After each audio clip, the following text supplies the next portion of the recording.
Durante décadas, la Unión Soviética ha sido el gran monstruo que amenazaba la humanidad, la libertad y la democracia. ¿Sabes cuál? La Unión Soviética. La Unión Soviética. ¡Qué La miedo! Unión Soviética. Actualmente, la prueba palpable del fracaso del socialismo. Vuestro modelo crea pobreza. Te lo dije en su... Sí, crea pobreza. El único intento que había en la historia humana, desgraciadamente, de igualdad, lo hicieron los comunistas, ¿no? En los países del este. Y fue un desastre. Pobreza y pobreza. Lo creasteis en la Unión Soviética. Pero si tan mal fue con el socialismo, ¿por qué la mayoría de los que lo vivieron quieren que vuelva? Y es verdad que se fueron, pero no se cuenta la segunda parte. La segunda parte, que en la Alemania del Este, en el Berlín actual, siguen votando a los antiguos comunistas.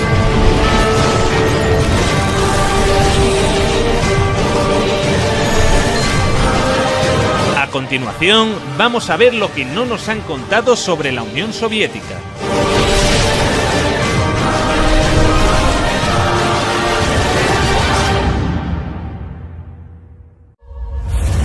Esta es la evolución del PIB ruso en los últimos años del régimen zarista, prácticamente estancado hasta que se produce el origen de la Unión Soviética. Lo primero que harán será una reforma agraria que otorga a los campesinos propiedad sobre la tierra. Luego, los primeros años de socialismo, como consecuencia de la Primera Guerra Mundial y la Guerra Civil, fueron complicados. En 1921 se creará el Gosplan, el Centro de Planificación. Será un primer plan basado en la electrificación del país, necesario para desarrollar toda una serie de infraestructuras en un país en el que casi no había nada. Esto es lo que sucede con el PIB soviético cuando se inicia el Gosplan. Lo que muestra que la manera en la que los soviéticos habían organizado la economía no era un fracaso para nada. Hasta 1970, el crecimiento era alto. A partir de entonces, entre 1970 y 1980, el crecimiento era menor. Y el crecimiento del bloque blanco algo mayor. Los mecanismos de bloqueo aparecen en esa época. La única caída significativa fue durante la Segunda Guerra Mundial. Una guerra que, a diferencia de lo que nos vende Hollywood, fue ganada a los nazis gracias a la Unión Soviética.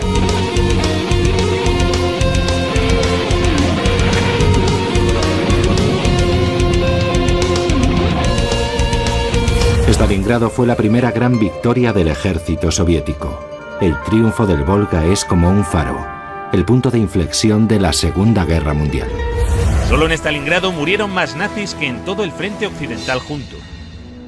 Europa y la URSS habían quedado devastadas tras la guerra. Elaboraron lo que más tarde se convertiría en el Programa de Recuperación Europea, que lograría levantar nuevamente a la Europa occidental. Europa necesitó que los Estados Unidos inyectaran cantidades ingentes de dinero para relanzar su economía. La Unión Soviética no. La URSS se desarrollaba más rápido que los países avanzados. No muchos países lograron cifras de desarrollo igual de rápidas. Algunos países de Asia del Este, tras la Segunda Guerra Mundial, lograron altos niveles de desarrollo, pero en la época era inigualable. En el año 1963, Rusia había pasado de un sistema monárquico con una economía agrícola atrasada a multiplicar por 52 su volumen industrial gracias a la economía planificada. La primera vez en la historia que un país alcanza tales cotas de desarrollo sin esclavizar o robar los recursos naturales de países subdesarrollados como hace Occidente. Y la calidad de su industria a menudo superaba la occidental. En la antigua Alemania del Este, la economía comunista más eficiente, las normas estipulaban que las neveras y las lavadoras debían funcionar durante 25 años. Compré esta nevera en Alemania del Este en 1985. Tiene por lo menos 24 años. Nunca he tenido que cambiar la bombilla. Tiene casi 25 años. En 1981, una fábrica de Berlín Este empezó a producir una bombilla de larga duración. Los responsables de la fábrica presentaron la nueva bombilla en una feria internacional, en busca de compradores occidentales. Cuando los fabricantes de Alemania del Este presentaron estas bombillas de larga vida en la Feria de Hannover de 1981, sus colegas del oeste dijeron: «Os quedaréis sin trabajo». Los ingenieros de Alemania del Este dijeron: «No, al contrario. Conservaremos nuestros trabajos si ahorramos recursos y no malgastamos tungsteno». Los occidentales rechazaron la bombilla.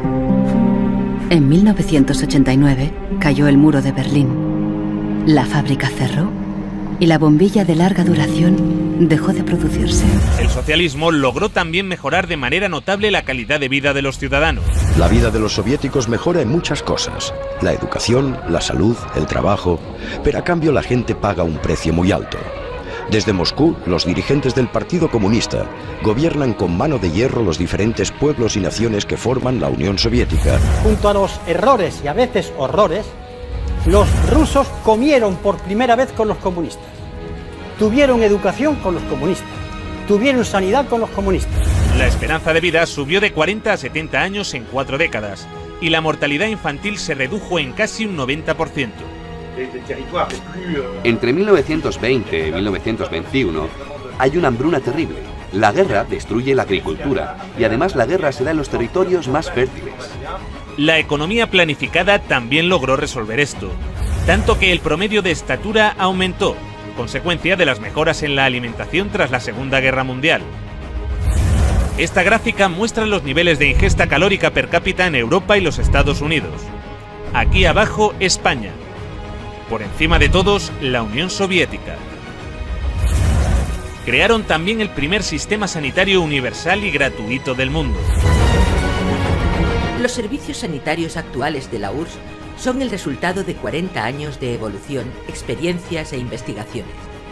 Forman un sistema unificado que se extiende a todas las disciplinas sanitarias y cuyas ramificaciones alcanzan a todos los centros de población que constituyen las 15 repúblicas de la Unión, llegando hasta las más pequeñas y remotas aldeas y zonas agrícolas.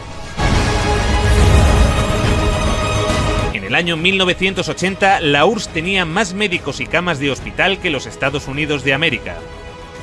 También crearon el primer sistema educativo universal y gratuito en el que se incluía la universidad. Todo el material escolar lo proporcionaba el Estado. En los años 70, la URSS tenía 5 veces más ingenieros titulados que los Estados Unidos. Y mientras los Estados Unidos pasaban la Gran Depresión con un 23% de paro, la Unión Soviética alcanzaba la plena ocupación. Sus oficinas de desempleo permanecieron cerradas hasta el año 88. Y las condiciones laborales no estaban nada mal. Con la Constitución Soviética de 1936 se estableció la jornada laboral de 7 horas, pudiendo verse reducida a 6 o incluso a 4 para las profesiones más duras. La jubilación era a los 60. Para los trabajos más duros podía llegar a adelantarse a los 50. Solo hacían falta 20 años cotizados para cobrar la pensión completa. Los sueldos se cobraban al 100% durante las bajas por enfermedad, y también tenías derecho a bajas si tus hijos se ponían enfermos. La baja por maternidad duraba 1 año. De hecho, fue el país que consiguió las mayores cotas de igualdad entre hombres y mujeres. Antes, en la RDA de su juventud, la mujer era igual que el hombre, y a veces incluso superior. 9 de 10 trabajaban. Había guarderías para sus hijos y tenían tiempo de ocio. Este sistema de seguridad social serviría de inspiración a la socialdemocracia occidental, que llevaría a los Estados Unidos y a Europa a su mejor época de la historia en bienestar y derechos. Entre esos derechos están el acceso a un trabajo útil y remunerado, el derecho a unos ingresos suficientes para proveer de una adecuada alimentación, vestuario y esparcimiento, el derecho de cada familia a un hogar decente, el derecho a una cobertura médica adecuada y la posibilidad de tener buena salud y gozar de ella, el derecho a una adecuada protección ante los temores económicos vinculados con la vejez, la enfermedad, los accidentes o el desempleo. El derecho a una buena educación. Luego llegaron los liberales y empezaron a joderlo todo, pero esto es otra historia. Para el resto del mundo, el aporte científico de la Unión Soviética, incluso en economía, aunque no sea totalmente científica, es notable incluso para Europa. El virólogo soviético Viktor Sanov presentó su plan para erradicar la viruela ante la Organización Mundial de la Salud. Por primera vez en la historia, la humanidad lograba eliminar una enfermedad gracias a una campaña de vacunación en la que la Unión Soviética tuvo un papel fundamental. Fueron los primeros que lograron poner un satélite en órbita, el Sputnik. Los medios de comunicación de todo el mundo estaban embargados de emoción porque el hombre había podido llegar al espacio. El cosmonauta soviético Yuri Gagarin fue el primer hombre en viajar al espacio. Valentina Tereskova, la primera mujer. La Mir, la primera estación espacial. Incluso el primer teléfono móvil.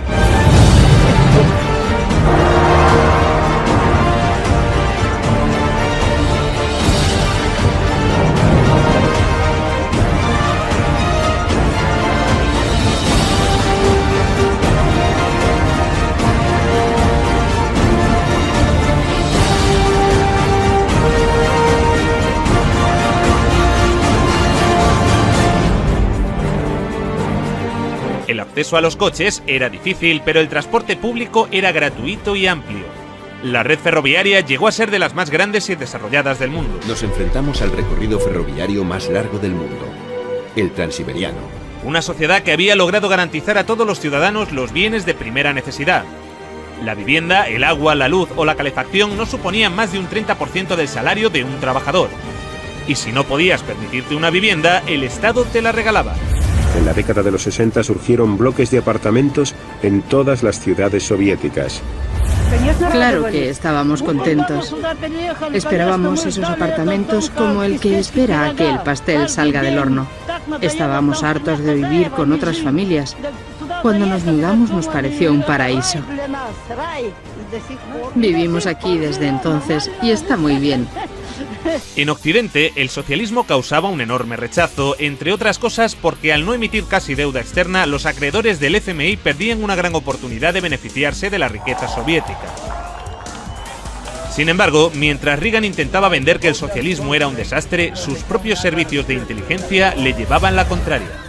En diciembre, un estudio de la CIA indicó que la URSS experimentó un crecimiento económico continuo y una mejoría en el nivel de vida de su población durante los últimos 30 años. Estos son 3 perros, uno americano, uno polaco y uno ruso. Están de visita, ahí el perro americano les explica cómo funcionan las cosas en este país.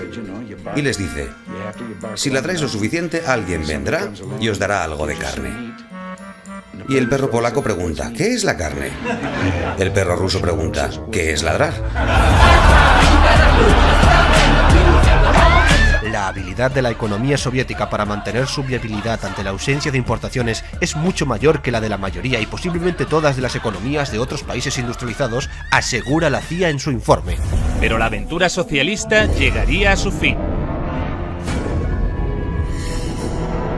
A principios de los años 70, las reformas de Kosygin empezaban a descentralizar la economía. Esto produjo que la economía se empezara a ralentizar. 15 años más tarde, Gorbachev, para arreglarlo, decide empezar a liberalizar más el mercado. En 1985, Gorbachev llega al poder y lanza la perestroika. Como él mismo decía, su intención era un socialismo a la sueca. Pero en lugar de relanzar la economía, lo empeoró más.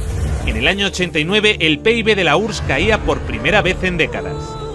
En marzo de 1991 se hizo un referéndum preguntando por la continuidad de la Unión Soviética. Los ciudadanos votaron a favor de mantener la Unión con casi el 80% de los votos. Pero Boris Yeltsin y los Chicago Boys tenían otros planes. Esto sucedió a pesar de un referéndum en el que la mayoría de la población votó por la conservación de la Unión Soviética. En agosto de ese mismo año, una facción del Partido Comunista dio un golpe de Estado. Según la agencia de prensa soviética TASS, el presidente soviético Mikhail Gorbachev ha renunciado a su cargo y ha sido sustituido por Gennady Yanev. Lo que están haciendo es engañar vilmente al pueblo. Esto es un golpe anticonstitucional.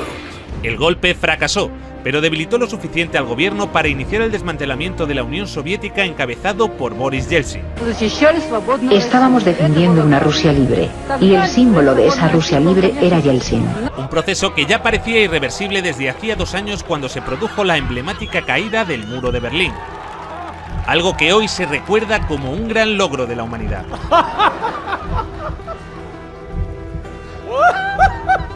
Aunque poco se habló de lo que sucedió después.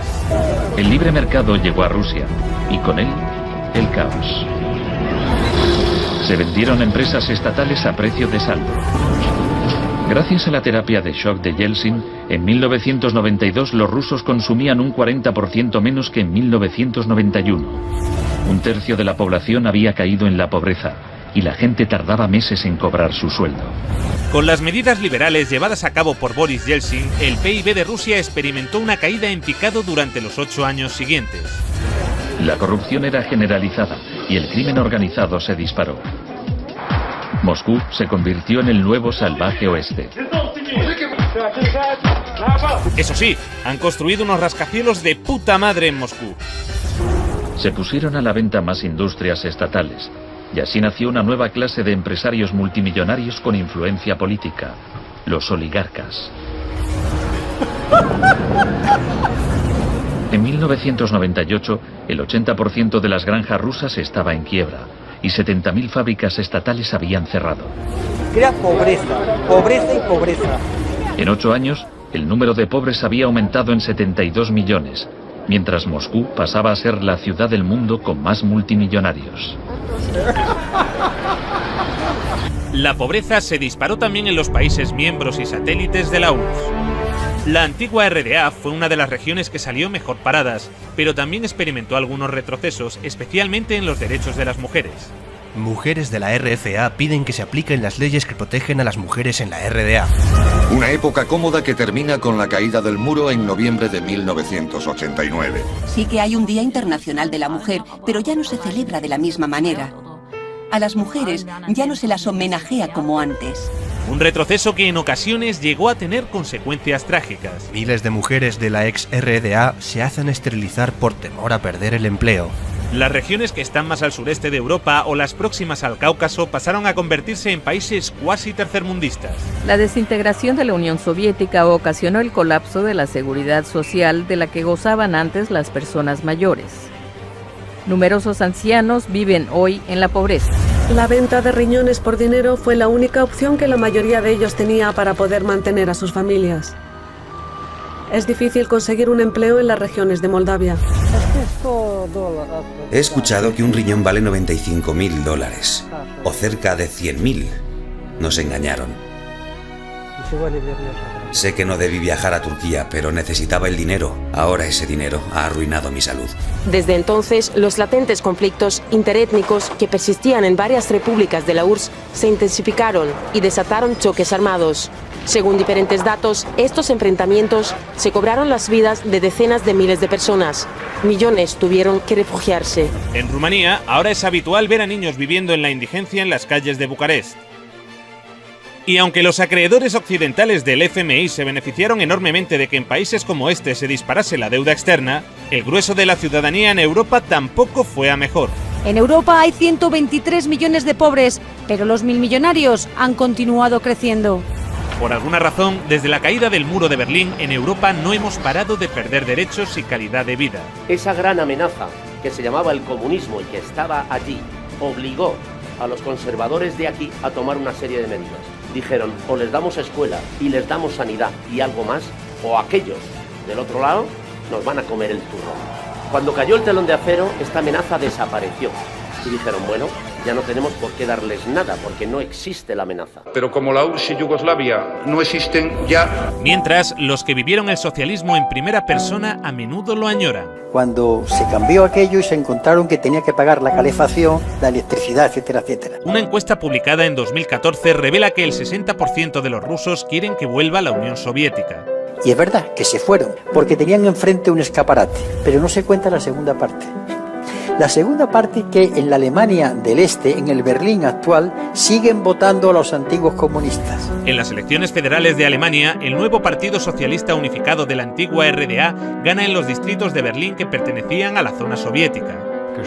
De hecho, se habla sobre todo con nuestros abuelos. Ellos nos cuentan lo que vivieron. Y en general lo hacen de forma positiva. En esa época había menos gente muy rica y todos los demás eran iguales. La riqueza se distribuía de manera equitativa. Había una justicia social. No es como hoy en día, que hay familias con menos recursos cuyos hijos no tienen grandes oportunidades. En Asia Central, esta añoranza es aún mayor. ¿Qué opinas de tu actual generación? Nos hemos quedado huérfanos. Los países se separaron y nos perdimos. Quizá en 20 años hayan desaparecido. Creo que las cosas iban mejor antes, en la Unión Soviética. En el mejor de los casos, solo unos 600 aldeanos aún viven aquí. Pero cuando Kirguistán formaba parte de la Unión Soviética, la gente de todas partes de la República deseaba venir a este lugar. Todo funcionaba, las fábricas, las plantas. Las personas vivían de manera igualitaria. Al comparar, yo elegiría el estado en el que vivía cuando tenía 7 años. Con la llegada de Putin al poder, la economía empezó a recuperarse. Se redujo la pobreza y la criminalidad. Pero los niveles de bienestar jamás regresaron. La desigualdad sigue en los niveles de la época de Yeltsin. La tasa de mortalidad en Rusia aún está muy por encima de los niveles de la era soviética. Y esto es en parte debido al deterioro del sistema sanitario, que ahora es de pago. No tuve que pagar por la escuela y la universidad, pero recibíamos una buena educación. Nos curaban de forma gratuita. En julio de 2010 murió de cáncer, mi prima. No pudo encontrar 30.000 rublos para una operación. Estuvo acostada varios meses. Las dolorosas inyecciones también las tuvo que pagar. De manera que sí, todo un logro la caída del comunismo. Un logro de la hostia. En el próximo episodio... Pablo Iglesias y Eduardo Inda revelan nuevos e inquietantes datos sobre la figura de Stalin. Sin interrumpir, Pantuflo, sin interrumpir. Vamos a dejarlo de Pantuflo. Eso es una táctica estalinista. Vamos, por favor, a mantener el respeto. Adelante, Pablo, por favor, luego Eduardo. Pido perdón por utilizar una táctica estalinista. Como todo el mundo sabe, Stalin recomendó llamar Pantuflo a los interlocutores. Y cuando estéis en Stalingrado, luchando contra las tropas nazis, recordad esto. Tenéis que llamarlos a todos Pantuflo.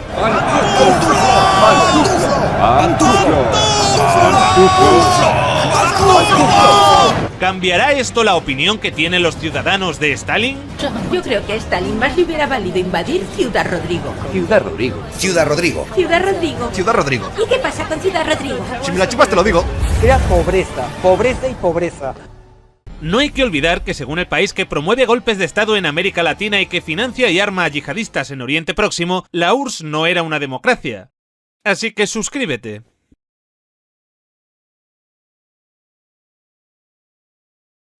En capítulos anteriores... Este sistema de seguridad social serviría de inspiración a la socialdemocracia occidental, que llevaría a los Estados Unidos y a Europa a su mejor época de la historia en bienestar y derechos.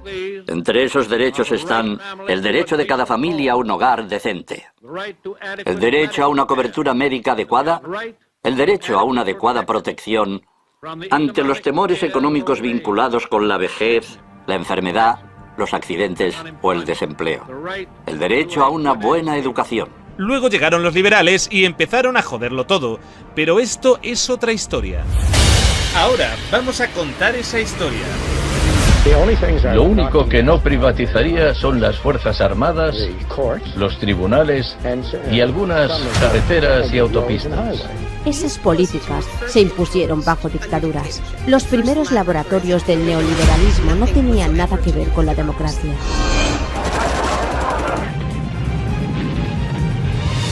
Esta nunca ha sido dictadura, señor. Esta es dicta blanda. Teniente General José Rafael Videla.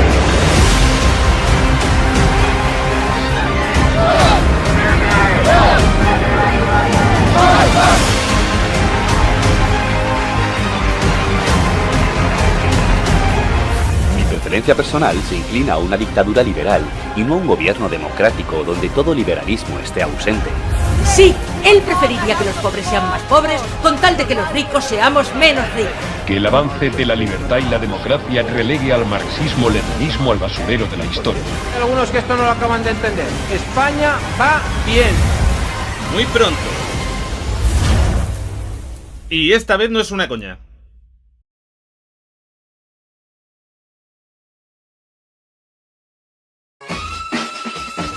Los pequeños paraísos fiscales como Singapur o Hong Kong son el ejemplo favorito de éxito liberal.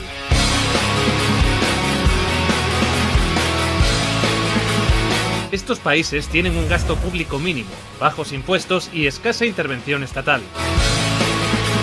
No hay muchas leyes que protejan a los trabajadores, pero como todos son muy ricos, da igual. Bueno, todos. La sociedad se rige por el libre mercado y la competencia. ¿Puede este sistema aplicarse a mayor escala y tener éxito?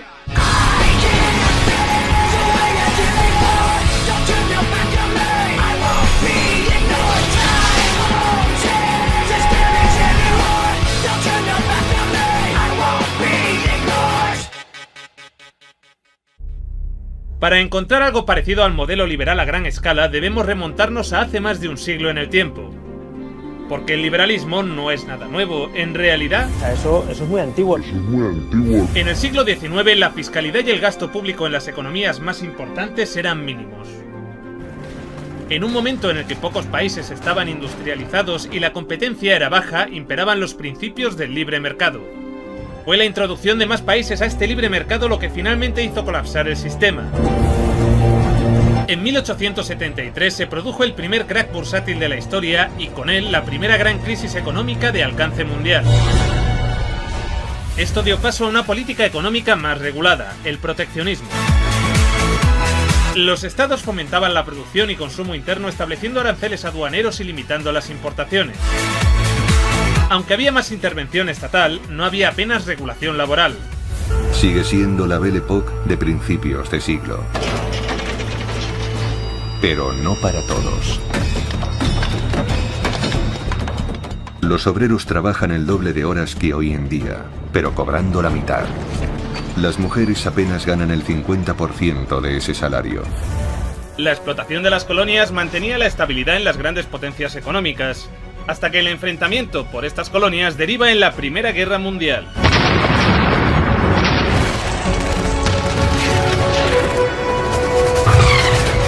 Tras esta, Estados Unidos queda en una situación privilegiada para el comercio frente al resto del mundo. A esto, sumado el auge de las nuevas tecnologías, la economía crece y el consumismo se dispara. Eran los locos años 20. A mediados de los años 20, aproximadamente 3 millones de estadounidenses poseían acciones, y Wall Street cautivaba la imaginación del público. En este entorno de especulación descontrolada, coincidiendo con un aumento en la desigualdad, la burbuja finalmente estalla. Martes 29 de octubre de 1929. El pánico cunde como nunca antes en la historia y el mercado se inunda con 16 millones de acciones. Con ellas se pierden más de 14.000 millones de dólares junto con la confianza de todo un país. Wall Street y los años 20 resultan ser un fiasco. Se iniciaba así la segunda gran crisis de la historia, la Gran Depresión. Durante la burbuja, los mercados operan libremente. Es un momento de relax, sin muchas normas, pero cuando hay que transformar la economía, recuperarla, hay que pensar en una mayor intervención de los poderes públicos de manera valiente y lúcida. En un primer momento se respondió a esto con austeridad. La idea de que la austeridad es la solución lleva muchos años circulando. Andrew Mellon era el secretario del Tesoro del gobierno de Herbert Hoover en la época de la Gran Depresión. El mercado de valores cayó, los ingresos cayeron en picado, aumentó el déficit y ellos recurrieron a la austeridad, con lo que convirtieron el crack bursátil en la Gran Depresión. Al final la crisis se resolvió haciendo todo lo contrario de lo que defiende el liberalismo. Más impuestos, más gasto público y más regulación estatal. Se establecían así las bases de la socialdemocracia occidental con un proyecto denominado el New Deal. Teddy Roosevelt protegió la fauna de nuestro país para poder matarla personalmente. Franklin Roosevelt condujo el país a través de la Depresión y la Segunda Guerra Mundial. Su cara está en una moneda. Tiene que haber una supervisión estricta de toda la actividad bancaria, el crédito y la inversión. Ha de ponerse fin a la especulación con dinero ajeno. El New Deal se asocia a dos elementos fundamentales. En primer lugar, cuando el mercado no puede generar puestos de trabajo por sí solo, tienen que hacerlo las autoridades. Así que lo que hicieron fue lanzar grandes obras públicas como carreteras, y se creó empleo para miles de personas.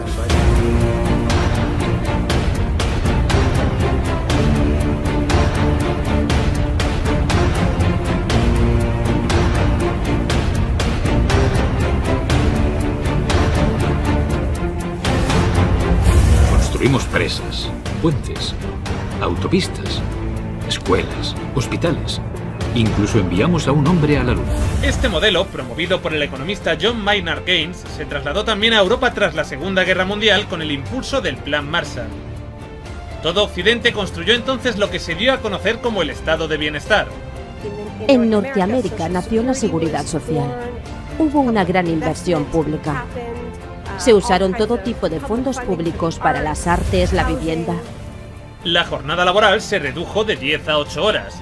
Se crearon las prestaciones por desempleo, se universalizaron las pensiones de jubilación, la educación, la sanidad. Fue un momento en el que países como el mío, Canadá o Reino Unido trajeron la sanidad universal y otro tipo de políticas que beneficiaron a una gran cantidad de gente.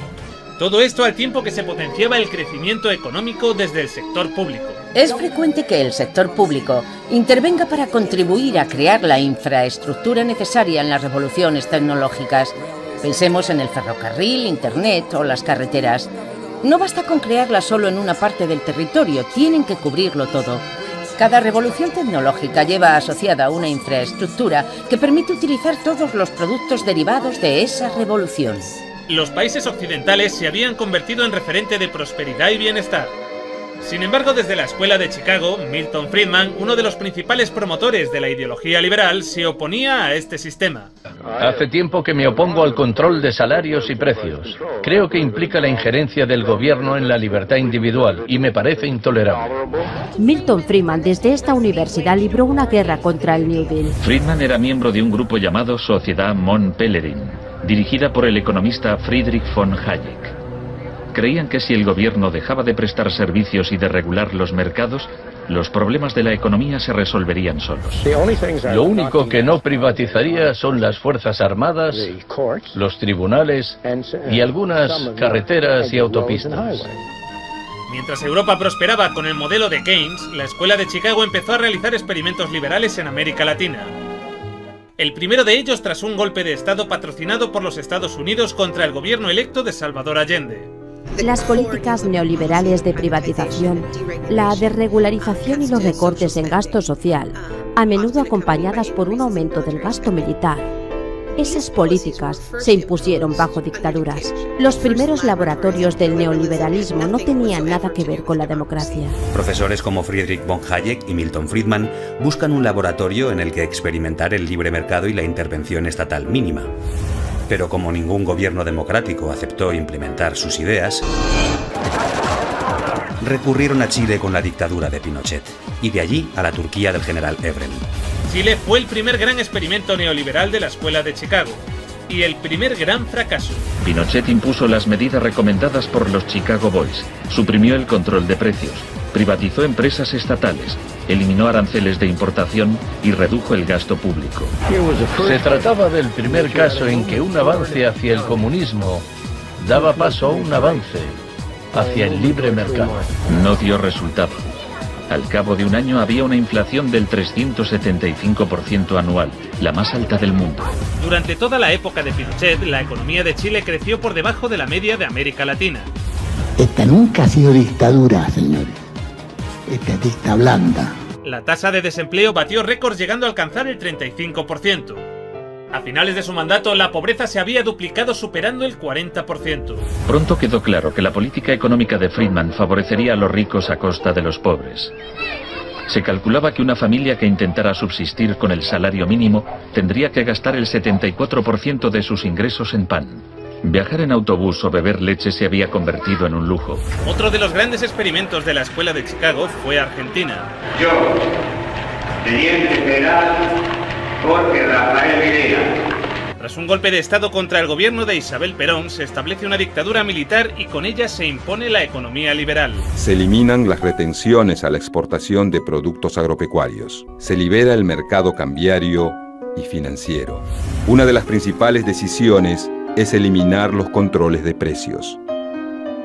Así, el mercado se encargará de fijar el valor de los productos, sin intervención del Estado. Un año después del golpe, los sueldos habían perdido el 40% de su valor, se cerraban fábricas y la pobreza se disparó. Como en Chile, hubo que aterrorizar al pueblo para que aceptara estas medidas económicas. La tesis de la doctrina del shock es que nos han contado un cuento sobre cómo estas medidas radicales han triunfado en el mundo.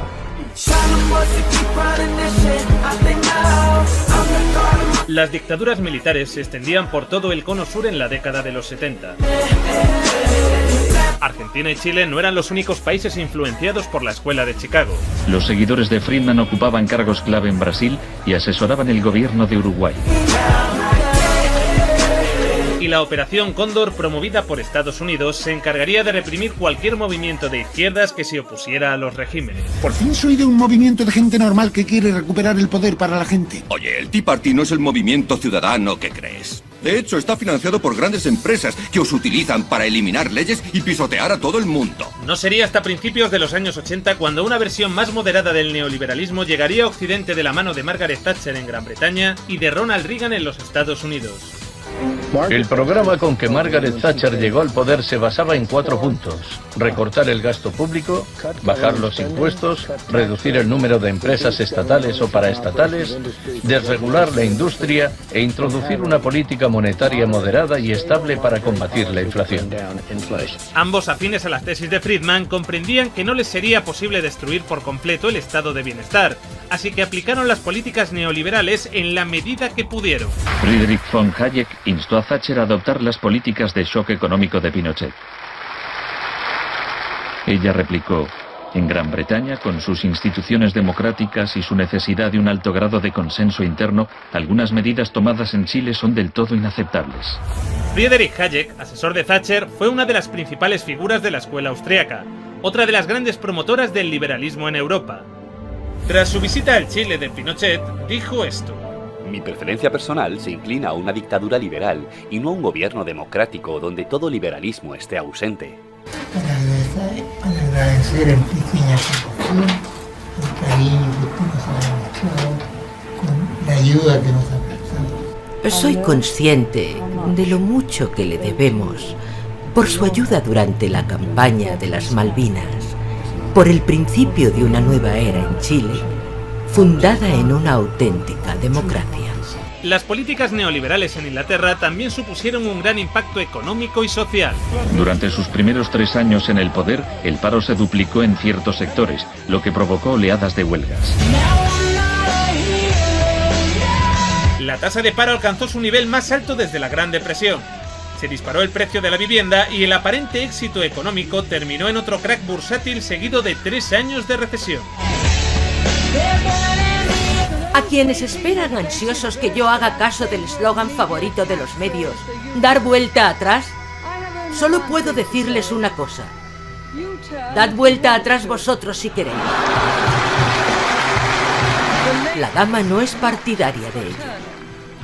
Y el crecimiento previo al crack tampoco fue en mérito suyo. Quiero que hablemos de la idea de que Thatcher salvó al Reino Unido. Es lo que hemos estado oyendo una y otra vez. Salvó al país de los trabajadores, los manifestantes, los alborotadores. Y si nos fijamos en este gráfico, vemos la producción de petróleo en el Mar del Norte. Esto es lo que creo que realmente salvó a Gran Bretaña. Si analizamos el gráfico, vemos que la producción de petróleo en el Mar del Norte aumentó justo cuando ella se convirtió en primera dama, y siguió creciendo hasta que dejó el gobierno. Bueno, seamos sinceros. Para empezar, la reina bruja robó el petróleo a los escoceses. Ni siquiera es el petróleo inglés, sino el escocés. Recortó las tasas de interés y bajó los impuestos para financiar la especulación en el sector inmobiliario. Y ahora la mayor parte del petróleo escocés se acabó. La economía ha colapsado y la construcción ha colapsado. El gasto público se redujo en un 10% y se recortaron derechos laborales. Con esto, un auge del clasismo en una sociedad donde cada vez se fomentaba más la criminalización del pobre. Lo que Margaret Thatcher promovió fue una sociedad donde cada uno va a lo suyo. También solía decir que el sentimiento de clase era un concepto comunista. Dividió a la gente en 2 bandos e hizo que se pelearan entre sí. Ella quería acabar con ese sentimiento solidario de clase y hacer que todos sintieran que los individuos progresan con su propio esfuerzo.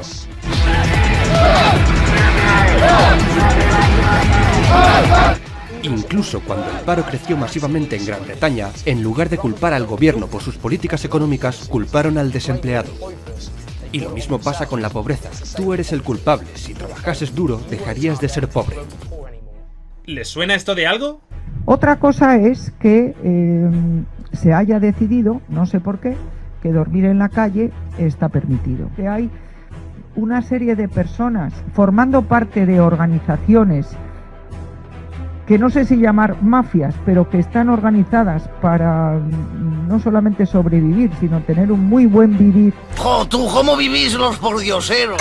Y que hay casos de las familias que efectivamente estaban en situaciones de necesidad y que a lo mejor luego se compraban una televisión de plasma. Hoy hay un intento deliberado, bien orquestado y muy exitoso de un ataque frente a las clases populares. Y un salario mínimo que te obliga a pagarles, aunque no valgan para nada. Toma 400 euros para depender de papá Estado.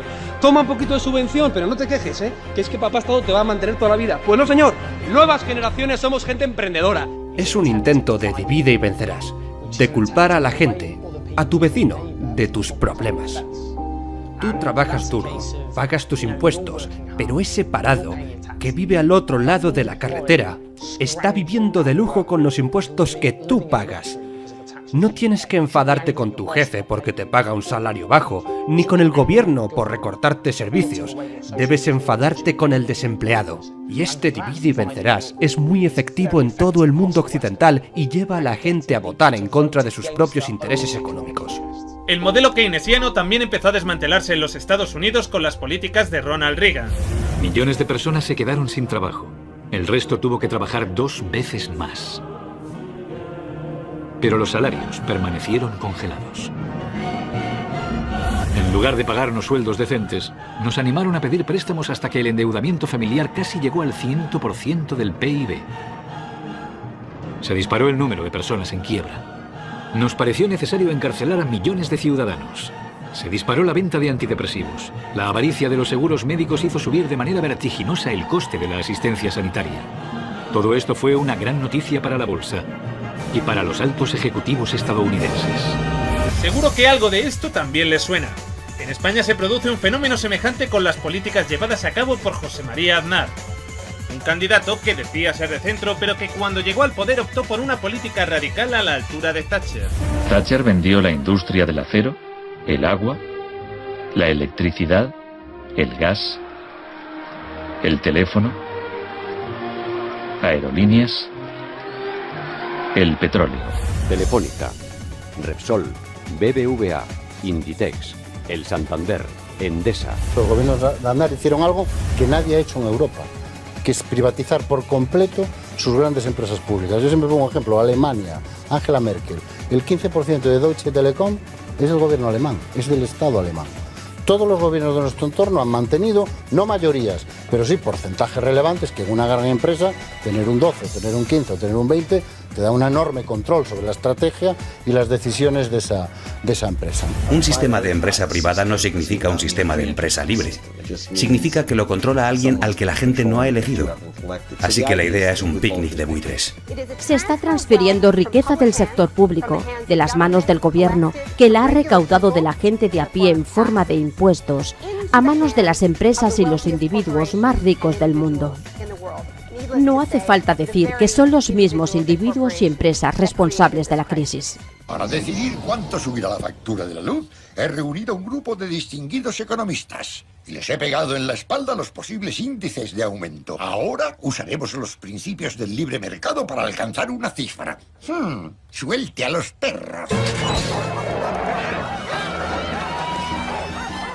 Observe a los keynesianos trepando los árboles mientras los economistas de la escuela austríaca se esconden. Es fascinante. Aunque en el caso de España el resultado en un primer momento parecía bueno. La liberalización del suelo convirtió al ladrillo en el motor de la economía, logrando la reducción del paro en más de 11 puntos y un crecimiento envidiable. Había comenzado la burbuja inmobiliaria. El éxito de Aznar en la economía está sustentado en algo que se descubrió después, que constituía estar cebando la bomba que luego nos iba a estallar a todos en la mano. Durante esta burbuja, el precio de la vivienda se disparó y, al igual que sucedió en Estados Unidos, los sueldos no crecieron a la par.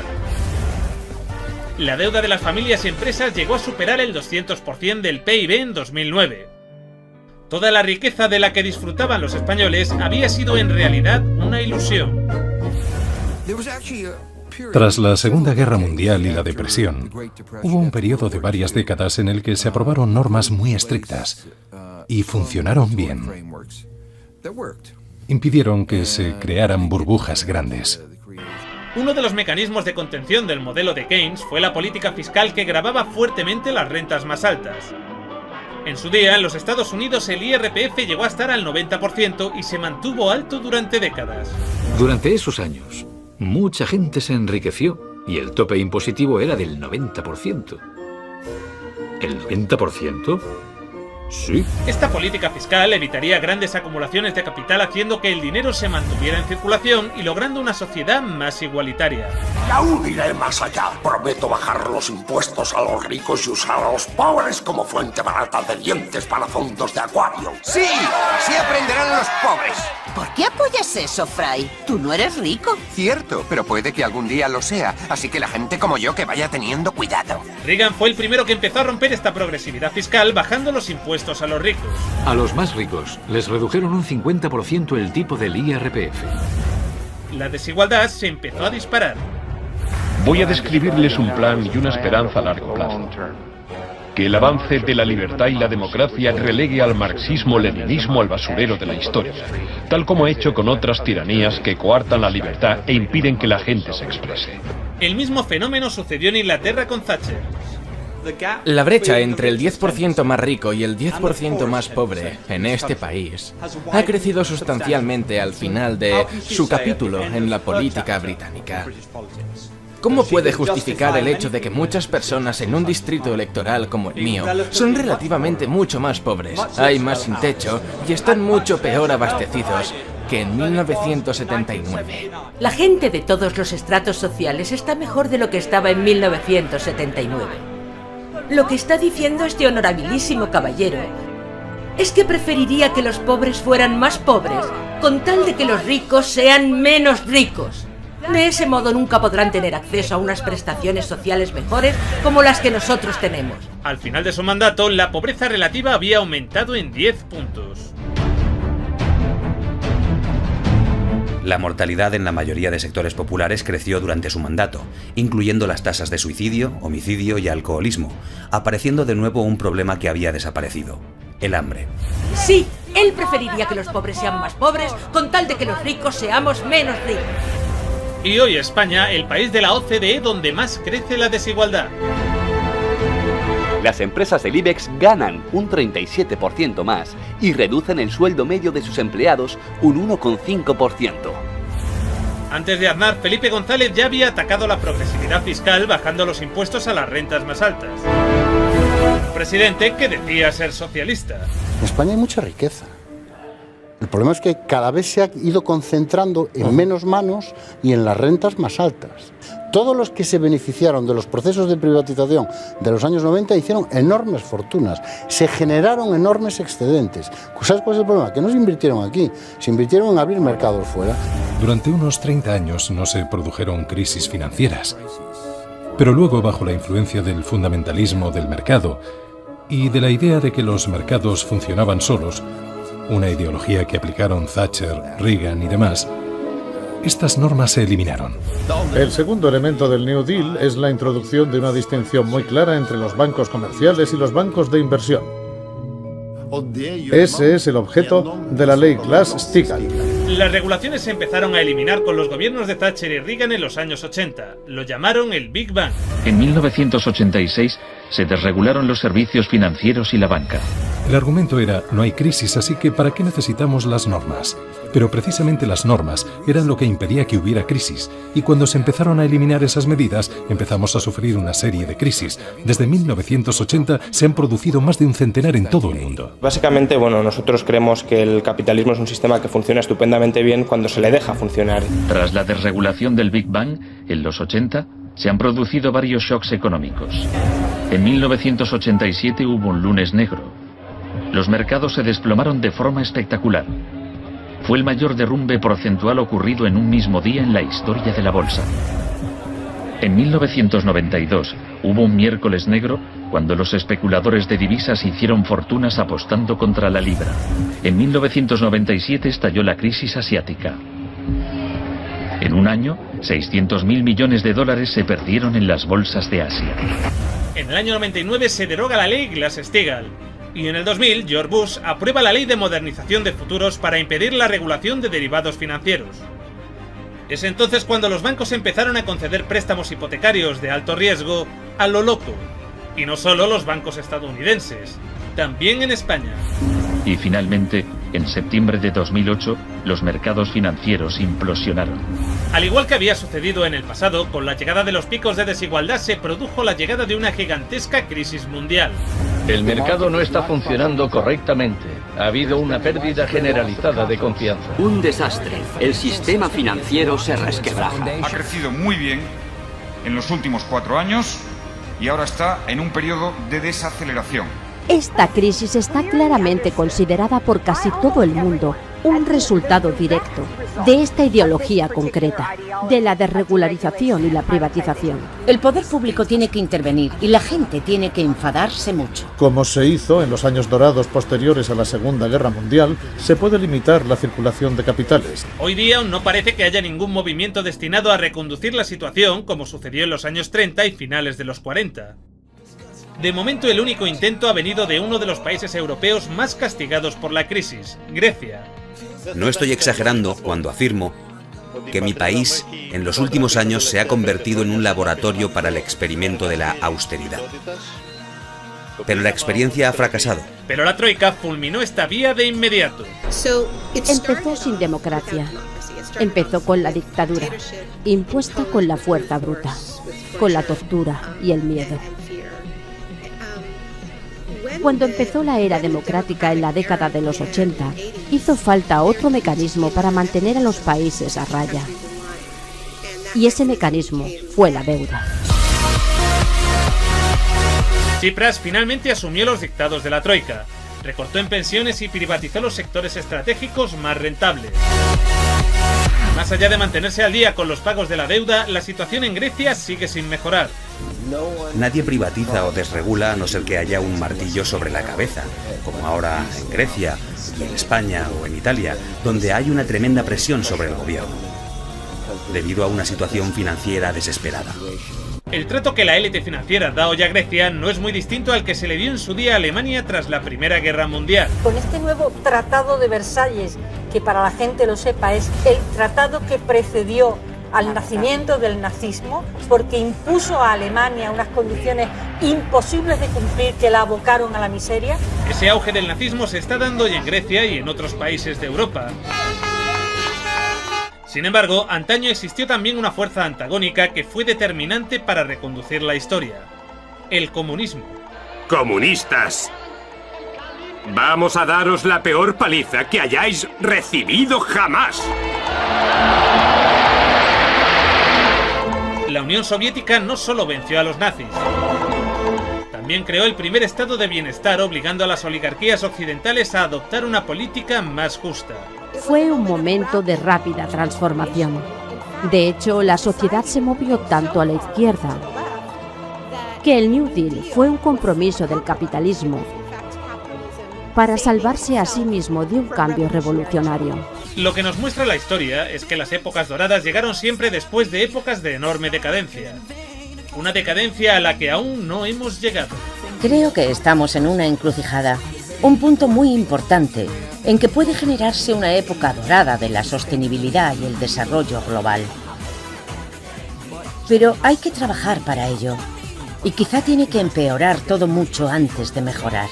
En 1937, año clave para el New Deal, ¿saben cuántas huelgas se declararon en Estados Unidos? 4.740 huelgas que duraban un promedio de 20 días. ¿Saben cuántas huelgas hubo en 2007? 21.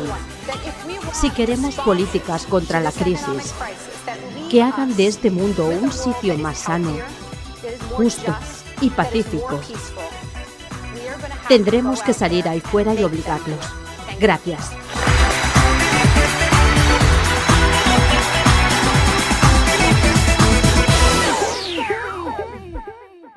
En el próximo episodio... Honra, Pablo. Yo le honro leyendo su biografía y a mí me honra comparándome con Margaret Thatcher. Qué bien, todos qué contentos. La entrevista nunca emitida de Margaret Thatcher. Estuve en España hace unas semanas y conocí al líder de la oposición, José María Aznar. Me dijo que su mayor deseo era poder algún día joder tanto a los españoles como yo estaba jodiendo a los ingleses. España va bien. Entonces yo le dije, no querido, yo no estoy jodiendo a los ingleses. Yo estoy jodiendo a Europa entera.